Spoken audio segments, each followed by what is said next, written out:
Researchers found employees are feeling stressed and disengaged at work in 2023. In fact, 51% of the workers surveyed by Gallup said they are looking for a new job.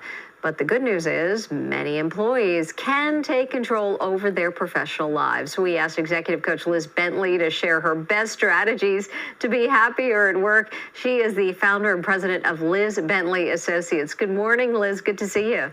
Good morning, Mary. Thanks so much for having me. So what's causing what is causing this dissatisfaction? I mean, it's so interesting. There are two main things. One is the economy. Listen, it's hard for people to keep up with inflation. They're financially stressed. The other thing is layoffs and the cooling job market. People are getting laid off. They're having a hard time finding jobs. And it's gotten very stressful.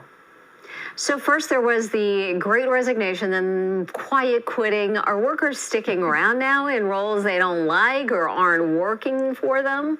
We're seeing a little bit of both. On the one hand, what we're seeing is that people are leaving jobs that they're unhappy with and then not getting other jobs or getting other jobs that they're also still unhappy with. So job satisfaction is still staying high, or they're just staying in a job that's not working for them and really not showing up all in, which is very frustrating for everybody involved. So you've shared a list of solutions with us. Let's go over them right now. First is shift your mindset. Also, enjoy the flexibility if you have that type of schedule. Address isolation and possible loneliness. And finally, talk to your boss. Take us through these and what's most important to you. Okay, well, there's a couple of different things. One is always remember that you control you. So mindset is everything. I mean, you have to remember that you can change your circumstance just by seeing it differently. I mean, some of the big frustrations that we've also seen is that people are really frustrated with their work-life balance and the hybrid work environment, and whether they're being forced back into the office. And people can control themselves. So remembering that, looking at the positives, looking at what's working for you, and really paying attention to that. The second thing, as you mentioned, is also addressing isolation. People are feeling more isolated than ever. It's very stressful for them. And they have got to address that and get out more, move around the office, connect with people, remember to share their stories, share their lives, look into those things and not close their door. I mean, what we're hearing from people is they're coming to people who are coming into the office are closing their doors and not connecting with people. Also, the flexibility, the workplace is more flexible than it has ever been. And that is, and that's something that people should really appreciate.